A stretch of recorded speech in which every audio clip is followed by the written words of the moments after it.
All right, we are here with Kay. How are you, Kay? I'm good. Kate. Okay. You give us permission to use this video on YouTube channel. I do. Can you tell us your current living situation? My current living situation is unstable, to put it kindly. I'm technically homeless.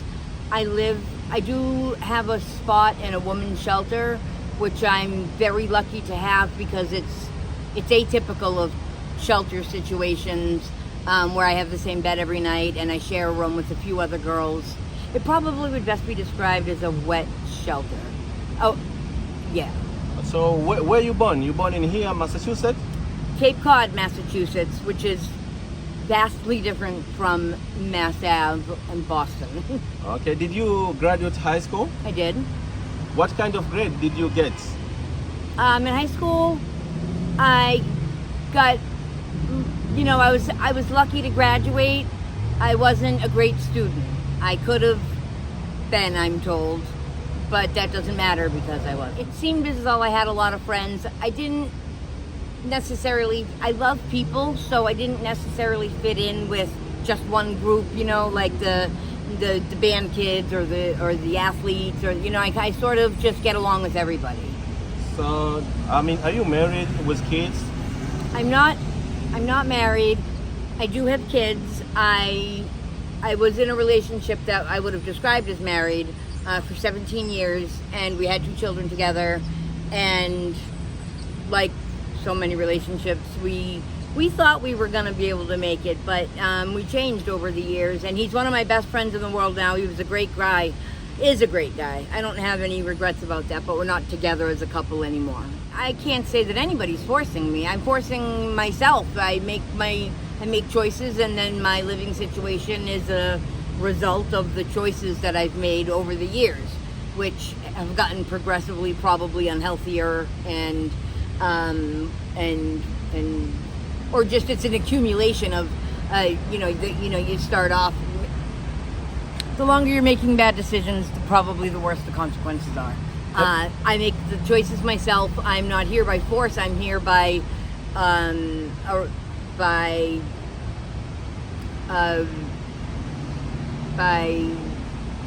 as a result of the choices that I've made. I guess is really the only way I can say that.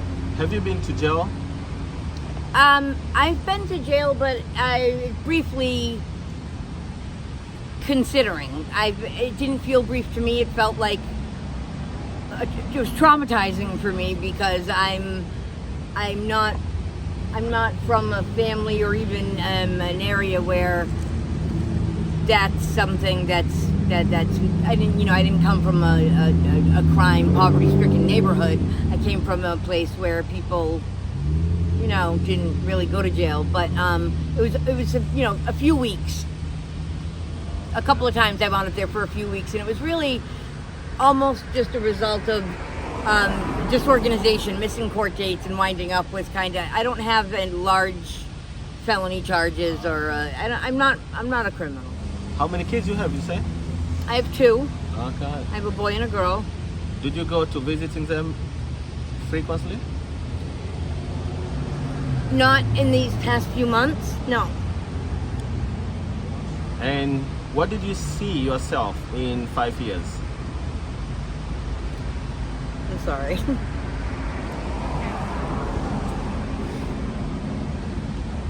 The kids is a touchy, that's a hard one. 5 years from now, Yes. I like to be as realistic as possible. Where I want to see myself is in a home, or at the very least an apartment, 2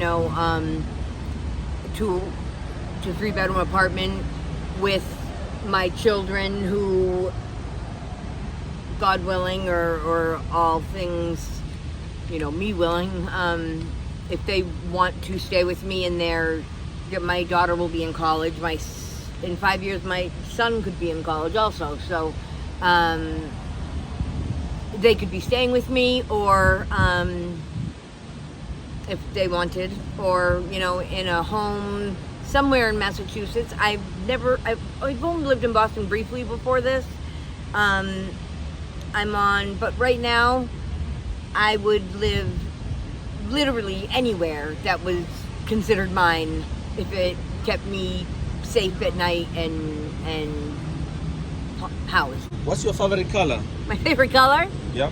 I like that. It's just sort of no.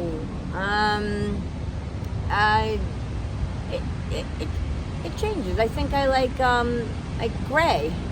Gray, I think, is my favorite color. So where you sleep? Luckily I have a place that's sort of it's like a shelter, but they've got rules that are more flexible than a shelter. I can come and go as I please, and I get to stay in the same bed every night.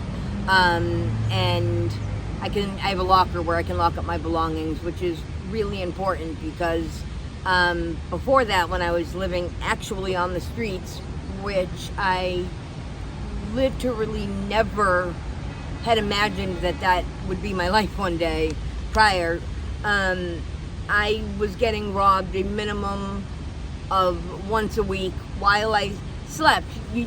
When you're sleeping outside, see, I didn't grow up in this city or in this area, so I don't have my friends, the people that were my friends my whole life. I had the same group of friends growing up. We went to school together all 12 years of school and then into our 20s and 30s, and they aren't drug addicts, so they are living functional lives as adults with careers and families, and so I've had to make new friends, and that sort of happens with drug addiction anyways. You tend to hang out with people that are doing similar things that you're doing, but drug addicts seem to be less dependable in that department than people that aren't. People, reliability and honesty and integrity, for some reason, take a big hit when you become addicted to drugs, because drugs become what's important, as opposed to, whether, people give up so much to get their drug that they sacrifice in that department. So I'm learning. I'm looking hard, and I've had a little success, but it took months to find people that, despite the fact that we're drug addicts, count on one another and defend one another when necessary. I never needed somebody to defend me before. I was never in an area where that was a thing, but now I do, and sometimes people aren't honest or loyal because of their lifestyle forcing them into making decisions that maybe they wouldn't have made prior to their addiction. I don't think that being a drug addict is an excuse to be a scumbag. I think being a drug addict is an unfortunate result of decisions that I've made. I used to not believe the saying or the idea that drug addiction is a disease, because to me a disease is something that you contract. But I've come to learn that it's a disease the same way lung cancer is a disease. You wouldn't maybe have gotten the lung cancer if you didn't smoke cigarettes, but you did smoke cigarettes, you made that decision, and then once you smoked cigarettes for all those years, now your lungs are ruined and you have lung cancer. So I think it's a similar thing. Drug addiction, I wasn't born with it. I was born with some compulsive tendencies that seem to go hand in hand with addiction. Things that were different about me as a little kid that I look back at now and I'm like, that's an addict sort of characteristic, where other kids would eat little amounts of candy and I would just put as many in my mouth at a time as I could. I do my best to surround myself with good people. I'm sorry, I'm sort of branched off there. I'll try to stick to this. Lucky enough to be able to sleep inside in a place where I have the same bed every night, but it is, it's a shelter, and it's it keeps me safe from being robbed by men while I sleep in public, because that's really scary, and it's shocking to me that there are men that are shameless enough to rob a sleeping homeless woman, but it happens all the time. And I'm away from that, but I'm still not in a place of my own where I'm paying rent and, you know. Where you get the money like to buy this stuff?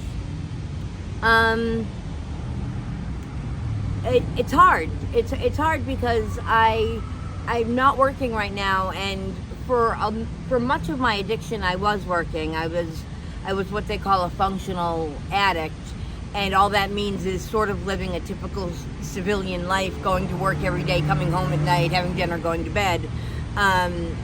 Because my addiction started with prescriptions and then sort of stemmed off, and I have pride, and I was thank goodness I was raised well by people that worked hard and people that were honest, and there was no drug addiction in my family. So my addiction, there's a lot of shame that goes along with addiction, and I was deeply ashamed that I was doing that, I couldn't control it, that I couldn't stop it, because I had some friends that we sort of started off on similar paths, and they sort of saw how destructive it was and stopped because of that.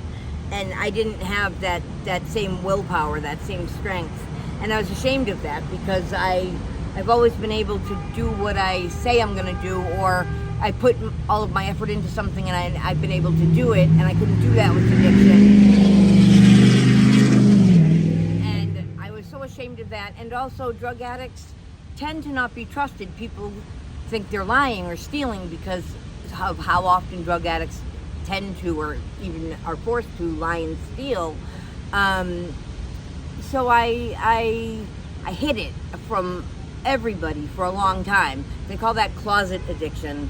I mean, some of the closest people to me, my mother and some of my best friends, didn't know I was a drug addict for years, and then it became evident. There had to be a reason when I stopped being able to pay rent, or I became far more unreliable, and there was no other answer. You know, it became obvious. So now, because of my living situation, I'm not working, and that makes funding a drug addiction really difficult. I see a tremendous amount of prostitution, and I can tell you that no less than, on a slow day, no less than 15 men ask me to engage in some sort of sexual act in exchange for drugs or money. And men come here because they know how many desperate women there are. And I can't, I'm not at that point. I don't think that I could get to that point where I'd be able to do that. I'm not comfortable enough with it, the dangers of it. It scares me. I think I deserve better than that. So since I'm not willing to do that, which is, I mean, I almost envy women that are in enough, they're confident enough and brave enough almost to engage in that kind of behavior, because it's lucrative and it's just an easy, it's like drug dealing almost. It's an easy way to make money in large amounts, but I'm not able or willing to do it. So I do what they call middleman a lot. I will, get something for somebody else, and then they'll give me some of the drug, or they'll give me a little bit of money to get it for them. If they don't know somebody, I will. I have also gotten a lot of people steal to, not from just other people, but stores. Boosting is what it's technically called, I guess, where you go, you ask your drug dealer, what do you want for clothing, and they give you, I want black Adidas pants, I want a blue you know what they give you, they write a list of their wants, and you go and steal it from stores and trade that in lieu of drugs. And I also I sell my food stamps every month for cash. That's once a month. And I'm also written prescriptions for mental health problems that I have that have street value. And I sell all of my prescriptions that I would certainly benefit from taking. But the drugs that I want, I would rather have than, you know, anti-anxiety medication or ADHD medication, which is incredibly valuable on the street. So I sell my pills. Okay, so how much money, like, if you decide to do prostitute for drugs? If I decided to do what? Prostitute for drugs. If I were to prostitute, I mean, I know girls, and in the place where I live, several girls do this. My roommate does it, so that's how I know. And it depends on the girl. I think it's probably like a personal matter how desperate the girl is, which people can read that, you know. So people say when they see how desperate somebody is, they're going to offer very little, and that's a friend of mine. And you know, because you go from everything from a street corner hooker to, you know, high class escorts, dollar wise. So there's more of a street corner type of prostitution here. Girls call it dates. They go on dates. I think they get anywhere from you know, it could be as low as $30 up to $100 for sometimes 5 minutes, and sometimes it's more. And sometimes these girls are brutally raped. A girl that I live with came home beaten to a bloody pulp, stitches in her face, traumatized, and she said the worst part about it was that her moneymaker, meaning her face, you know, the way to attract men in, was going to take her at least a week before she felt like she was going to be pretty enough again to make money. And I thought that was heartbreaking. So it can really vary. You know, the prices can vary. I do dates and use my body or sexuality in lieu of any drug seeking. I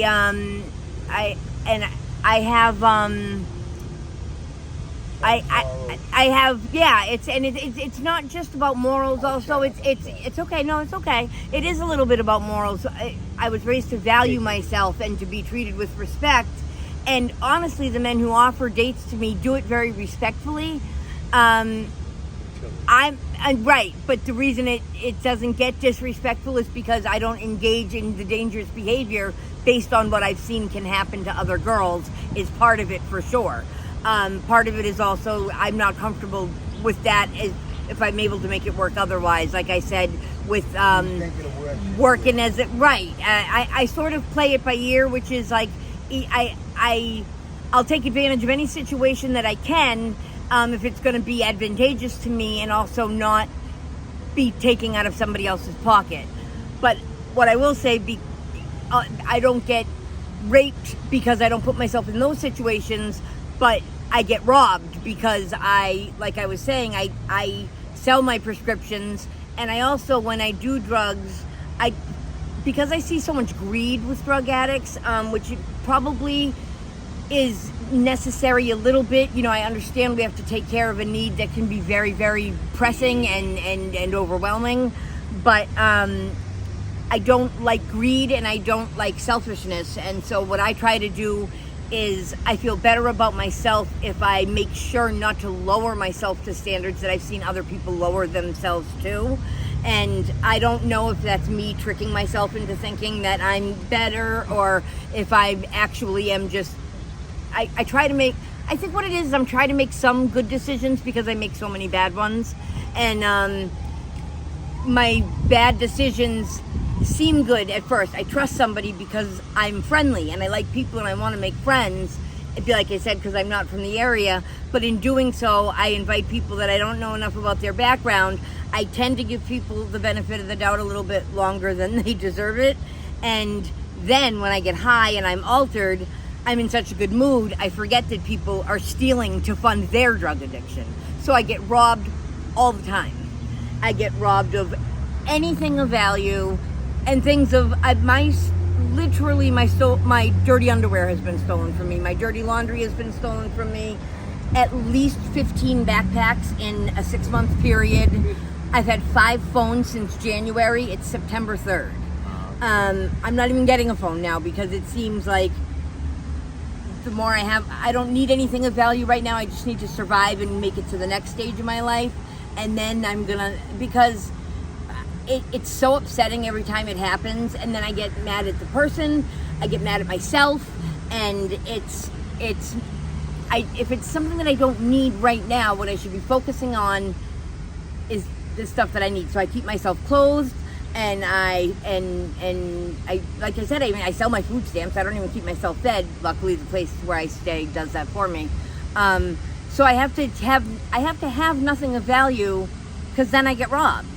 And I'm not talking about like mugging. Like, I will fall asleep because I haven't slept in a couple of days. Sometimes just out of fear of somebody stealing my stuff. Sometimes it's as a result of drug use. And then eventually you crash, so eventually you have to sleep for a half hour. Your body can only take so much. And I have this saying that there's ninjas waiting in the shadows. There are literally people who instead of them going on dates or prostituting, the men, their hustle is waiting and literally waiting for people to become too intoxicated to protect their belongings, distracted by something else, which might be somebody they're working with in tandem. One of them distracts them and then the other one gets their belongings. Or even just a distraction like, oh, look at the clouds. I didn't know it was going to rain today, and where'd my backpack go? So I get robbed all the time, and like I said, I come from an area where, like, the worst thing that ever happened to me, I don't even know. Like, somebody's dog shit in my yard and they didn't clean it up. That's like how the neighborhood So what's your professional? Like, you used to work, you got a job? At the height of my game, I was a student loan counselor. I helped college students and parents obtain federal and private loans to go to college, and I coached them through the whole application process to college. That was at my best. I've worked in retail a lot, customer service of very many different kinds, and for the last 5 or 6 years, I was a house. I'd like your message to sort of convey that it's not just kids coming out of the projects in the city that are drug addicts and out here smoking crack. There are nurses who've lost their license, and there's teachers who no longer can teach. The drug addiction is not picky. It's gonna get somebody from every single. I feel like at this point, everybody's been touched in some way by knowing somebody that does drugs that they didn't expect to wind up in that kind of a situation. It can happen to anybody, and I hope that they keep growing their efforts to combat it and look more into rehab and rehabilitation than incarceration, because incarceration's not the answer. Rehabilitation is. All right, thank you very much. Thank you, guys. All right.